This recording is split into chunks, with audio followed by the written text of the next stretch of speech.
5.BS Podcast Squad More Than Just Speak. Masih bersama gue Leon dan pastinya sama kawan-kawan sohib gue nih. Kebetulan sekarang lagi ada Cica, Dita, Riozi, Aldi, Cindy, Yuli, dan Ari di siaran Podcast Squad pada hari ini. Kenalan suara dulu yuk sama para pendengar kita. Halo, gue Leon. Ada Cica di sini. Ada Riozi. Ada Dita. Ada Cindy. Ada Legit juga. Welcome home. Selamat datang kembali buat kalian yang lagi pada mendengarkan rekaman podcast kita nih. Berbeda negara, berbeda kota, dimanapun kalian berada, pokoknya tetap jaga kesehatan ya, biar bisa tetap beraktivitas seperti biasa. Terutama yang lagi ada di ibu kota Jakarta nih, yang lagi pada kejebak PSBB selama pandemi corona ini. Semoga selalu diberikan kenikmatan kesehatan oleh Tuhan Yang Maha Esa. Amin. By the way, mungkin kalian dengar podcast kita yang lalu akan berekspektasi yang sama dengan podcast kita hari ini. Untuk sekedar dengerin dan ngilangin rasa penat ya. Tapi kali ini berbeda. Justru kita akan sedikit banyak mungkin membawa kalian bernostalgia flashback tentang masa lalu. Sejujurnya agak sedih sih. Nah, episode kali ini datang dan dibawakan sama kawan aku. Khususnya dari Dita. Katanya dia mau sharing, self-healing, dan berbagi pengalaman yang bisa menginspirasi kaum lo muda. Nah, episode kali ini pembahasannya adalah tentang rindunya akan orang tua. Dita, kamu kan kemarin kedengarannya lagi mellow tuh. Nada suara kamu juga kedengarannya beda, gak kayak biasanya. Kamu bisa kok cerita ke kita, dan lumayan sedikit banyak kan redain rasa sedih kamu. Jadi kamu kenapa, Dit? Ya, sekalian untuk memotivasi yang lain juga, yang sebagai pendengar.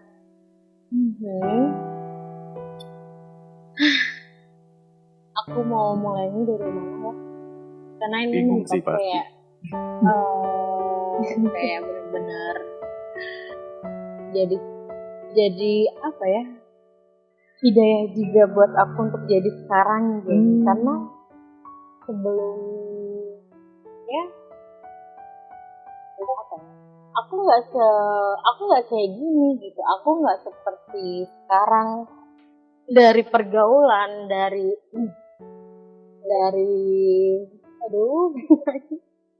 Gak apa-apa. Ya nggak apa-apa. Tuangkan aja semuanya. Ayo. dari pergaulan pun juga nggak sebaik, mungkin bisa dibilang nggak sebaik ini. Gimana kalau boleh tahu nggak baiknya gimana gitu? Dari awal aku terjerumus kayak namanya pergaulan yang pergaulan anak-anak sekarang, terus kayak narkoba itu dari internet kayak gitu. Dan di situ apa ya, kayak ngerasa hidup aku tuh kayak nggak ada artinya gitu loh dibandingkan dengan hidup aku yang sekarang. Aku mikirnya kayak gini, kenapa sih aku ngebuang sia-sia waktu aku dengan hal yang nggak berguna kayak gitu. Walaupun dulu aku di internet juga kerja kan, tapi penghasilan itu dengan cara pergaulan yang nggak benar. Kan? Jadi kalau boleh tahu entertainnya ngapain gitu kita dulu?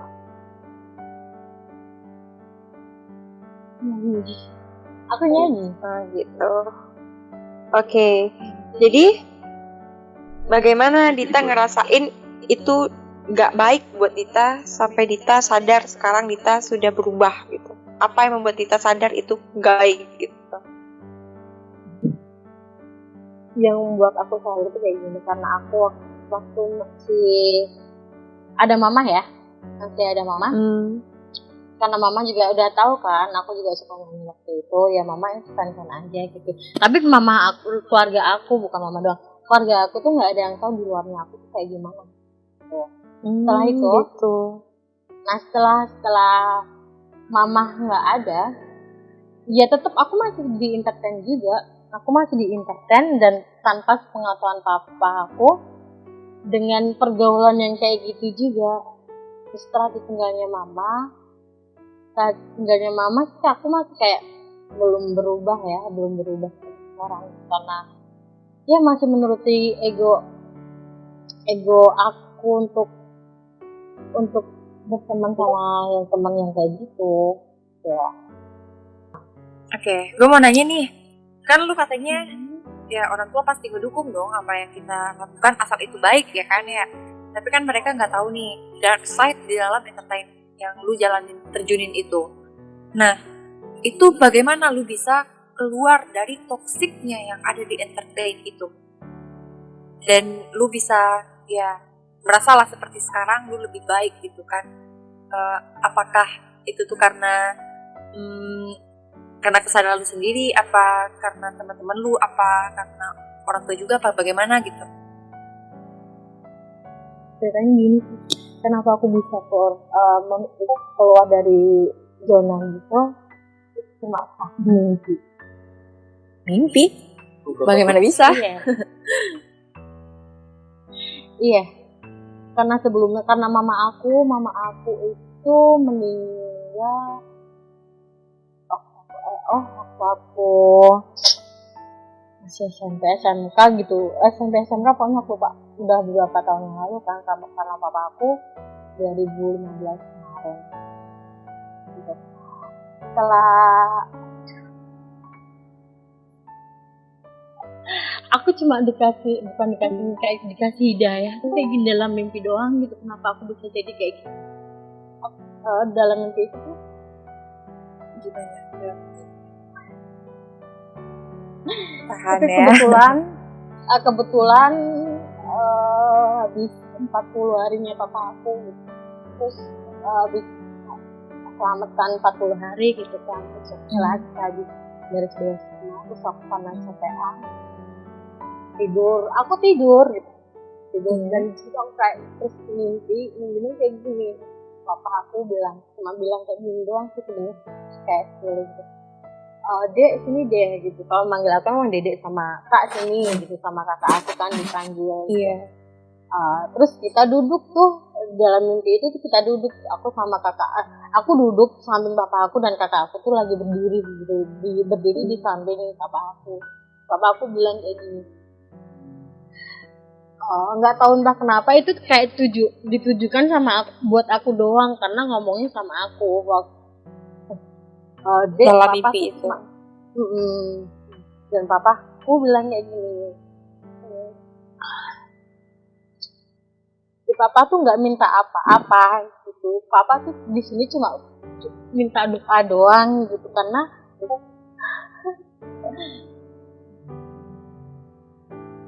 karena tuh papa butuh doa dari adik.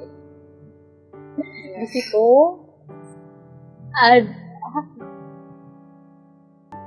Ya tahan dulu. Ya di situ kayak apa ya, di situ aku dalam mimpi aku juga nggak bisa ngomong apa-apa gitu, kayak terdiam aja, tapi merasa kayak wajah almarhum papa tuh kayak merasa sedih gitu. Apakah papaku ngerti apa yang aku lakuin di sini, dan secara nggak sadar terus kebangun kan aku. Dan kayak ngerasa astagfirullahaladzim, apa ya Allah, kenapa harus mimpinya kayak gitu sedangkan papaku udah nggak ada. Aku sadar banget kalau papaku tuh bener-bener nggak ada gitu. Dan dia ngomong kayak gitu, kayak ngerasa pukulan buat aku, kayak ngerasa aku tuh harus berubah menjadi lebih baik, karena Mimpinya kerasa nyata banget ya. Iya, karena kalian tau lah, orang meninggal yang dibutuhin cuma apa? Cuma doa doang kan? Iya. Benar Dan banget. di situ aku ngerasa untuk harus bisa merubah diri aku untuk menjadi lebih baik. Aku bisa meninggalin kehidupan aku yang sebelumnya kayak gimana. Oke, kita paham semuanya. Jadi semenjak dapat mimpi itu bisa dikatakan itu hidayah dari papanya Dita juga. Jadi sejak Dita mendapatkan mimpi itu, Dita untuk memilih berhenti dari dunia entertain? Iya. Enggak, sebelumnya udah berhenti karena ada sesuatu kan. Makanya aku udah berhenti sebelumnya. Karena sebelum aku udah ngejalanin ya bisnis sampai walaupun kecil-kecilan gitu sama temen aku. Yang menjadi pukulan aku sih itu aja sih, masa kayak mimpinya tuh bener-bener kayak aduh, membuat aku stop untuk melakukan hal yang gak berguna di dunia ini gitu loh. Iya. Ya gitu ya. Kayak sayang aja untuk ngelakuin hal, sampai aku kepikiran ngapain sih aku ngelakuin hal yang gak berguna kayak gini, buat apa gitu, buat masih banyak kok apa yang perlu aku lakuin ke depannya gitu, tanpa harus membuang waktu aku yang sia-sia kayak gini. Gini loh, ya Dita ya itulah dari tadi dari Dita. Sedikit yang mau gue tanyain, di sini kan mungkin dark side orang itu berbeda-beda ya. Tadi Dita bilangnya ada yang dark side lah di dunia entertainnya Dita. Nah, kita mau tahu nih, apa sih yang dark side di dalam dunia entertain yang Dita terjunin? Boleh tahu nggak? Biar teman-teman sobat-sobat kita yang pada dengar juga pada tahu gitu. Iya. Karena kan pasti tiap orang berbeda-beda dark side-nya tuh apa. Gak apa-apa kita. Enggak, kalau misalkan sekitar aku pikir nggak perlu dijawab deh. Ya soalnya kan dark itu bermacam-macam. Ini Iya. alkohol, ya ikut ke club. Ya, atau apa gitu kan, nyower misalnya atau gimana gitu. Juga shower. Karena gini loh, karena kebanyakan di dunia entertain tuh mungkin nggak semua orang tuh bisa terjerumus juga ya. Benar. Nggak semua orang terjerumus. Kebetulan mah aku di situ Lagi bener apes ya yang gitu. mungkin aku apesnya karena aku kayak ngerasa di usia yang masih pingin cobanya hal-hal yang negatif gitu kan, makanya aku kayak pengen ngerasain kayak gitu aja sih. Mungkin itu juga dipengaruhi faktor umur kali ya. Itu kan Dita baru terjunnya itu Iya, di saat SMK masih ya. belasan Mungkin itu lah, pokoknya belasan. ya, masih penasaran dengan apapun itu mungkin ya. Itulah sedikit Tapi tadi kalian sharingan tahu nggak dari sih? Dita ya. Tapi kalian tahu nggak sih sebelum pas setelah papa aku meninggal gitu kan, papa aku meninggal, Gimana? itu tuh aku sempat memakai itu tuh selama sebulan full. Ya mungkin Pakai apa nih? Kau boleh tahu apa itu? drug. Dapat drug apa? Drug. Oke. Nah karena aku mikir kayak kayak orang yang aku sayang gitu, kayak udah mamaku udah nggak ada duluan kan. Setelah itu papa kayak ngerasa aku hidup sendiri, terus aku sama siapa, aku nanti kayak gimana, aku tuh nggak bisa ngebayangin itu gitu. Makanya kayak aku ngelampiasin di hal kayak gitu. Ya mungkin dengan aku kayak gitu seperti dikasih mimpi kayak gitu, alhamdulillah sih menjadi hidayah buat aku. Dan setelah itu ya, setelah kejadian itu aku memang bener-bener stop dan gak mau nyentuh sedikit pun barang kayak gitu. Walaupun teman-temanku ya sering ngajak kayak gitu, ayo dit kita kayak gini yuk, udah deh ntar aku yang bayarin, udah deh kamu tinggal pakai doang. Aku udah nggak mau sama sekali, dan aku kayak bener-bener janji pada diri aku sendiri dan kayak janji sama almarhum papa aku, dan aku nggak akan kayak gitu. Dan itu bisa tahanin diri. Soalnya kan drug susah banget pas loh. Sebenarnya gini, aku bukan tipe orang yang kayak pecandu, ngerti kan? Aku bukan tipe orang pecandu, karena kalau misalkan aku pengen doang kayak gitu, pakai gitu, kayak misalkan temen nih ngajakin, ya kita pakai yuk, udah sebatas itu doang. Kalau pecandu harus setiap saat kayak gitu sih enggak, aku bukan tipe orang kayak gitu. Mungkin bisa dikatakan Dita ini mungkin masih penasaran nyoba-nyoba, makanya belum candu. Tapi baguslah Dita sudah sadar sebelum dia berjerumus lebih dalam. Dan satu hal lagi, mungkin Dita ngerasain dunianya hampa karena ditinggal oleh orang-orang yang disayangin, dicintain. Tapi Dita jangan pernah merasa sendiri ya.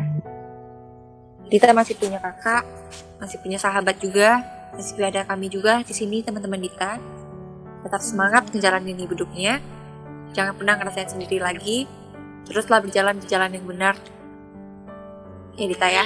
It's okay. Mungkin kita bisa ngomong kayak gitu, tapi kita nggak ngerasain gimana rasanya bener-bener tinggal orang tua tuh. Aku di saat papa aku meninggal gitu kan, itu tuh pas momen lebaran ya. Pas di saat momen lebaran, gimana sih rasanya kalau misalkan tinggal pas hari momen kayak gitu.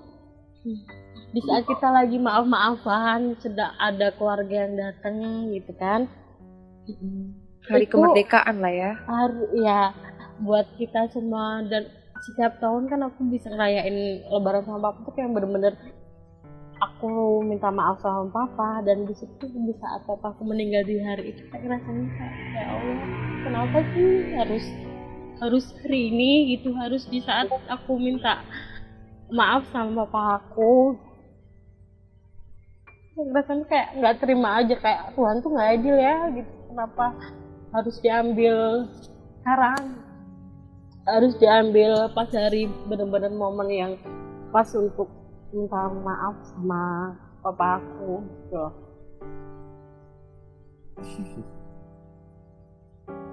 Gue jadi merinding dengar cerita Dita. Gue gimana ya? Gue nggak mungkin gue bisa ngerasain kayak Dita, tapi kita nggak bisa ngerasain bagaimana si Dita ini ngejalanin hidupnya itu. Tapi untuk denger cerita Dita aja itu udah bisa bikin gue merinding sendiri. Ya nggak sih Leon? Iya benar. Gini aku tuh bukan ngerasa gimana ya, aku maksudnya bukan mengadili Tuhan ya, kayak Tuhan tuh nggak adil kayak gitu, nggak, karena mamaku meninggal pun di hari momennya, di saat kita tuh lagi happy gitu. Mamaku meninggal kan di malam tahun baru persis tuh, dan bapakku meninggal pun di saat pas lebaran persis juga gitu. Kenapa sih harus di momen itu gitu, kenapa sih nggak hari biasa aja gitu, di saat biasanya kita lagi lebaran sama keluarga ya kan, tahun baru sama keluarga, kenapa diambil pas momen itu. Karena sampai sekarang pun tuh ya, aku ngerasa tahun baru atau lebaran tuh kayak biasa-biasa aja gitu loh, kayak apaan sih kayak gini gitu, kayak nggak peduli. Iya. Karena kamu udah setegar itu. Sorry.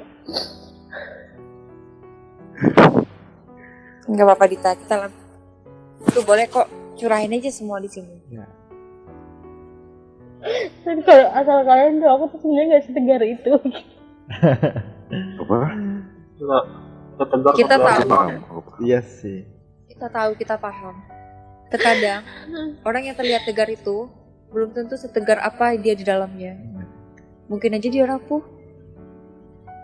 Tapi kami yakin kok Dita bisa ngejalaninnya hingga Dita bisa sampai ada sekarang ini. Dita kuat. Aku kalau nggak kuat nggak mungkin sampai sekarang. Cuma aku kayak nyeselnya tuh kayak momen-momen yang pas aja sih. Kayak ngerasa apaan sih gitu, ya udah aku anggap biasa aja gitu. Mungkin mereka bisa happy di saat momen itu, tapi kayak aku tuh enggak gitu.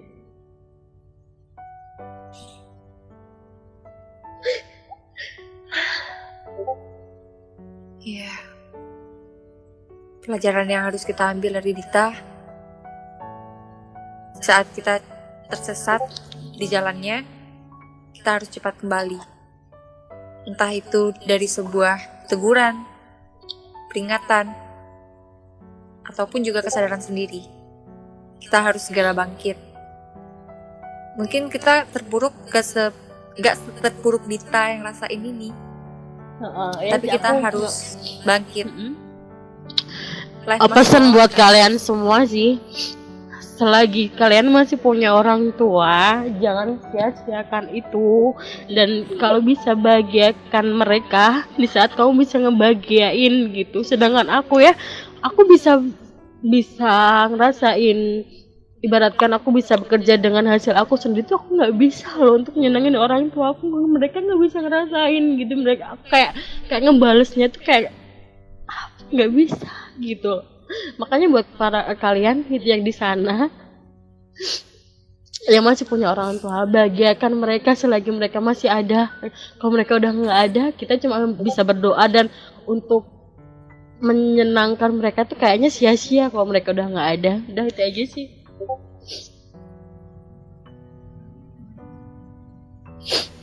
Iya, bahagiakanlah ibu selagi dia masih ada.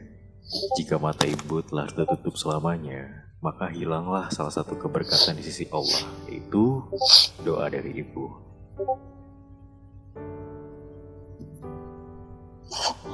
Karena benar banget di saat nggak ada tuh cuma bisa rasa kangen doang, cuma bisa ngedoain doang. Coba kalau misalkan kalian masih punya orang tua, bisa meluk mereka, bisa minta maaf, bisa ya, kontak fisik langsung gitu deh. Aduh. Gue jadi rindu orang tua gue. Sedih banget ya kita malam ini. Ini malam gue melo banget sih. Terima kasih ya Dito, lu udah buka hati gue juga. Gue selama ini juga mungkin bisa dibilang sering ngebantah, sering ngelawan gitu. Tapi mungkin semua itu kita bakalan sadar di saat kita udah kehilangan semuanya. Iya nggak sih? Iya. Bener banget. Iya itu pasti. Sebelum itu kejadian, kita harus sadar lah. Dunia juga sementara. Orang tua sangat Iya, berarti di karena hidup kita. penyesalan itu datangnya di akhir ya, bukan di awal gitu. Kenapa kalian pada nangis? Sedih banget sih, beneran sedih soalnya. Kalau aku pribadi nih ya, aku pribadi memang dari SMK aku udah jauh dari orang tua, udah mulai ngekos gitu kan. Aku denger cerita ini, pokoknya dari SMK tuh udah ngekos, kuliah juga ngekos, dan sekarang kerja juga ngekos juga. Ibaratnya udah nggak jarang ketemu orang tua sejak SMK gitu kan. Denger cerita ini aku jadi kayak sadar banget gitu. Aku hidup tuh juga hidup sekali kan istilahnya gitu kan. Dan aku kerja juga kayak dapat uang gitu kan, tapi kayak nggak pernah ngerasain ketemu orang tua kayak tiap minggu. Kalau orang-orang kan kayak yang kerjanya deket sama rumah ya, tiap minggu bisa jalan-jalan gitu kan. Kalau aku juga ini jadi mikir gitu loh. jadi kangen orang tua. Kalau gue sih ngerasain gini. Gue dari kecil, gue itu selalu tinggal bareng orang tua gue. Sampai gue kuliah S1 dulu pun, D4 deh gue, tetap bareng orang tua. Ya. Tapi gue ngerasain malah enak ya anak-anak rantauan, enak ya merantau jauh dari orang tua gitu, nggak diperhatiin orang tua gitu. Padahal sebenarnya lebih enak itu dekat orang tua, tapi selama itu gue nggak sadar. Setelah gue jauh sekarang, gue baru sadar. Gue merasa sangat menyanyiakan. Harusnya gue bisa bareng-bareng orang tua gue, bareng keluarga gue di saat itu. Namun gue lebih memilih dunia gue di luar gitu. Bener-bener cerita Dita itu nusuk gue banget. Gue nggak terlalu nikmatin kehidupan gue di rumah dulunya. Namun setelah gue jauh dari rumah sekarang, gue merindukan itu semua. Benar kata Dita, selagi ada sayangilah. Gini deh, sabar ya, bentar, aku jadi gini ya. Tadi aku kan emang nggak terlalu tapi aku dengar sebagian pas Dita bilang sayangilah orang tua masih ada. Terus aku mikir, ya aku tadi sempat si Cita juga benar. Aku pas lama di rumah itu, aku mikir, enak ya anak rantauan di luar sana kayak bebas gitu, kayak gak ada yang ngarang, gak ada yang manggil-manggil, kayak enak ngerasa gitu. Pas sekarang aku baru ngerasain nih, jauh dari orang tua, apa-apa sendiri. Terus aku kebayang dong pas aku di rumah gimana kan. Pas di rumah itu jujur ya, aku kan sering nih di rumah aku sering marah-marahin mama aku. Tepatnya mami sih ya, sering marah-marahin mami, kayak ngebentak, dikit-dikit berantem. Terus menurut aku suka ya sembarangan ngomong gitu. Seperti kayak, kenapa sih aku harus ada kalau mami nggak sayang, aku aja yang pergi. Mami lebih sayang sama Koko kan. Buat apa sih aku ada di rumah? Aku sempat mikir kayak gitu, kayak udahlah, nggak usah lah aku di rumah. Baik aku tinggal aja sama tante. Aku yang kayak gitu, mami aku sempat nangis. Terus pernah nih saat dimana aku lagi sakit dan mami aku mau ngerawat aku nolak, aku nggak usah, baik aku sakit aja, aku nggak mau sembuh, aku gitu. Udahlah, aku gak kuat. Jadi gini, orang tua itu nggak mungkin sebenarnya nggak sayang sama anaknya. Orang itu semuanya pasti sayang sama anaknya, walaupun mungkin caranya menurut kita salah. Mungkin Cindy sempat menilai mami itu nggak sayang sama Cindy atau gimana. Mami lebih sayang sama Koko. Namun sebenarnya tidak. Mami itu sayang sama semua anaknya. Kalian semua darah dagingnya, gitu. Mungkin kita di usia sekarang mungkin belum memikirkan sejauh itu, tapi nanti di saat kita udah menjadi orang tua, kita bakalan ngerasain itu. Gitu sih pelajaran yang gue dapet. Karena gue juga belum berkeluarga. Jadi buat semua kita para pendengar podcast Squad juga, kita harus menyayangi lah ibu, ayah, mama, papa. Ya. Selagi mereka masih ada, jaga, berikan yang terbaik. Ya nggak sih Leon? Iya, benar. Aku setuju sih. Sebenarnya aku juga masih mau sharing nih pengalaman pribadi aku soal orang tua. Cuma kan kita waktunya terbatas. Kebetulan juga waktu berjalan dengan cepat nih. Roda terus berputar. Tapi iya sih, memang sebenarnya kita juga semuanya tahu gitu kan. Selagi orang tua ada, kita sayangi lah. Kita tahu, semua orang tahu. Cuman kayak kita tuh kayak senang dengan dunia kita sendiri. Nah, dengan adanya kita sharing-sharing seperti ini, dengan kita dengar cerita teman-teman kita orang lain tentang orang tua, jadi kita makin sadar gitu kan. Jadi penting sih menurutku dengerin cerita tentang kayak gini. Walaupun aku juga tahu sayangi orang tua selagi ada, tahu banget.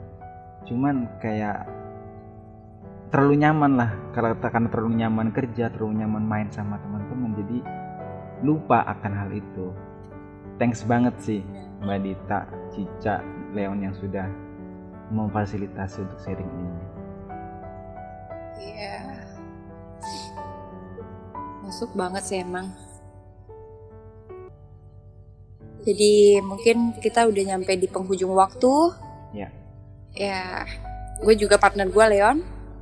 Oke, buat pendengar setia podcast Squad, dimanapun kalian berada, lap dulu tuh pipinya yang basah. Karena dengerin Dita. Aku juga tadi sempet terenyuh sih. Gue sih sampai merinding ya denger cerita Dita. Sedih sih, karena bedanya aku juga sama kalian, mungkin ke kalian tangan kasih bapak sama ibu. Tapi aku dari kecil udah jelas sendiri, makanya lebih penuh dengan teka-teki sih. Orang tua aku siapa, terus yang lahirin aku siapa. Ya, mungkin kita bakal bahas nanti di lain waktu. 5.PS Podcast Squad. Sebelum gue undur diri, gue mau ngasih sedikit kutipan nih. Surga itu kan dibuat telapak kaki ibu, mamah, bunda, mami, atau apapun yang kalian sebut. Jadi sayangilah ayah dan bunda kalian selagi masih ada. Gue Leon, mewakilkan kawan-kawan gue, Cica, Dita, Rilzi, Aldi, Cindy, Yuli, dan Ari. Pamit undur diri dan sampai jumpa dalam podcast lain waktu. Buat semua sahabat podcast Squad, ambil hikmahnya, ambil positifnya, buang yang negatifnya. Oke? Yap, ya, benar. Dan jangan lupa ke kawan-kawan. ya, Ya, pasti itu. kita ketemu lagi di podcast Squad selanjutnya. See you. Jangan Bye-bye. lupa ya. See you. Bye-bye. Bye.